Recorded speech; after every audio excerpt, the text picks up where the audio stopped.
Hey, don't call me white girl, aka Damona, the queen of Philly. I got a question for you. I recently separated with my wife, and due to me cheating about 8-9 months ago, I'm interested in finding out, being that I went to counseling and I did the proper steps to believe that I can achieve to get my wife back, and it's still not working. Should I just say, all right, it's done, and just continue just to be the father for my kids? Or should I keep trying, even though it ain't getting me nowhere, and I'm not really feeling the trying situation, to be honest with you? And all signs are pointing that I should just run like a track star. But I would like some insight on it. You're a good woman. Tell me what a good man You're a that good made woman. mistakes should do. See, like, I got Thank news for you, nigga. I got some am news for you, nigga. I am a good woman. Go ahead. You got any advice for him?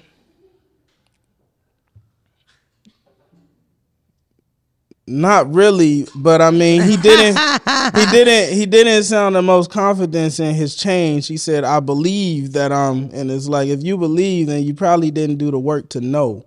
So I feel like usually if you still feeling in that state, like you believe you're good enough to do something, then you know the work isn't done. You still got a lot more to do. And it's like that shit is like cheating is an impersonal thing, right? It has everything to do with you and nothing to do with whoever else is on the That's other what side. Dre says. Right? So like that's some shit that he really gotta work through, especially if it's like a cycle. Then it's just gonna continue until you kind of break that and find out why you're doing it and fill that void. But he didn't sound confident in his ability to be a better person at this point. So he probably just need to rock and just do his thing by himself. He definitely gave me, like, I went to therapy so I could tell her, bitch, I talked to the people. I done talked to the people. Right. I And prayed. that's what it be. I went and talked to the lady. I'm tired She of staying said, at my grandma's house now. I done talked to the people. Right. I prayed 3 times. Let me back in. Right. I don't know. That nigga went to counseling for cheating. You not in, and that's the thing. Like, if you going to counseling, it's not for cheating. Like, you supposed to be going for like figure out what's cheating. up. Cheating is the fruit of it, right? There's a root of it and there's a fruit of it, and cheating is the fruit of it. And I didn't went to counseling for the fruit, so it's still more work to do. Yeah, I feel like I don't know, and I also think that sometimes if a woman is mature enough to know that she can't really deal with that shit, you should kind of take the lead, because I think that's the worst kind of relationship, when you trying again and she keep talking about that shit, keep bringing it up, or y'all just always have to like revert back to what happened because it's like, if she's saying no in the beginning, that could be totally indicative of her just not being ready, or not even healed, or didn't even forgive you yet. You know what I mean? Because that's what it takes when it comes to being cheated on. It's a very like disloyal kind of feeling. You know what I mean?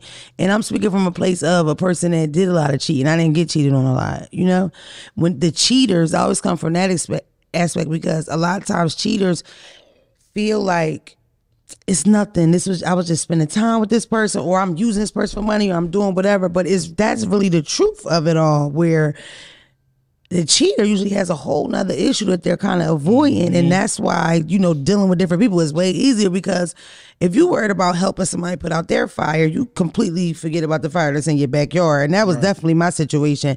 And I remember the last time I was in like a relationship and I cheated and I got caught, I never forget how hurt he seemed, and never forget how bad I felt. That's the first time I ever really felt that. Before, I didn't attach men to those kind of feelings, right? So I would look at it like, a man will be mad you cheated on him, or maybe embarrassed, but he don't give a fuck. You just keep rolling. Totally not true. Y'all feeling fear too. You know what's crazy? That we can go a long time without processing that understanding of emotion. Like one time, off topic, but we had to go pick up my daughter and we was late, so she had to sit in the office for a little while. And when I got her, I was like, oh man, are you upset? And she was like, no, I'm just sad. And that was very eye-opening to me, because as a kid I would have been mad, like, oh, y'all forgot about me, y'all late. But she was just sad that we did it, that we didn't think about it enough to be on time. You feel me? And that's what that is. You don't understand that. Yeah, some niggas be mad, but some people are really just genuinely hurt that you did what you did. And I don't know. That was, but for me, that was like a big turning point in my life because I really did not look at men that way. You stopped cheating after that? Yeah, I've never, I don't, and not even that. I even slowed down with getting in relationships because I would get in a relationship real quick because I knew I wasn't following none of these motherfucking rules anyway. I don't give a fuck. It ain't for real for me, Right. But now, as soon as it even come there or go there, I kind of back off because I know I'm not ready for that. You know what I mean? And just having that amount of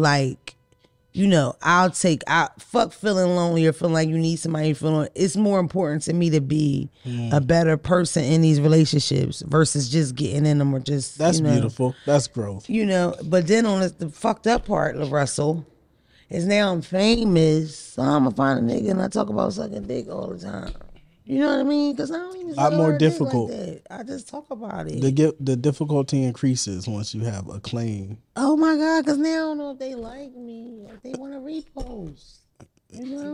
Right. Like how do you date? If they want to repost, these niggas eat my ass for a repost. Right, bro. And I think like when you get a certain acclaim, right, eating ass for a repost is extreme. That's extreme. They didn't want the repost. They just wanted to eat your ass.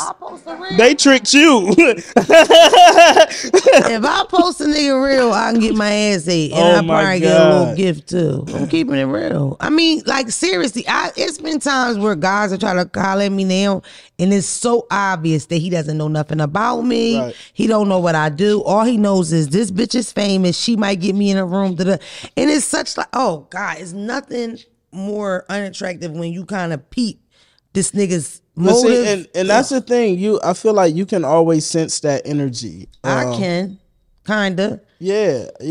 I'm always able to kind of sense and peep that energy. That's like leeches. And you know how I know? We one of them young cute niggas. Hair all curly and shit. You got the watch all shiny and all that. He rap. You don't want me, right? Nigga. Your views are low. You want to repost. For real. Stop. I mean, I'm from Philly. Everybody raps. Right. Everybody in Philadelphia rap. My grandma rap. Kid you not. So how many reposts have you given? Go check the story. It's all reposts. It's time to wrap it up. You can DM me for promo. No.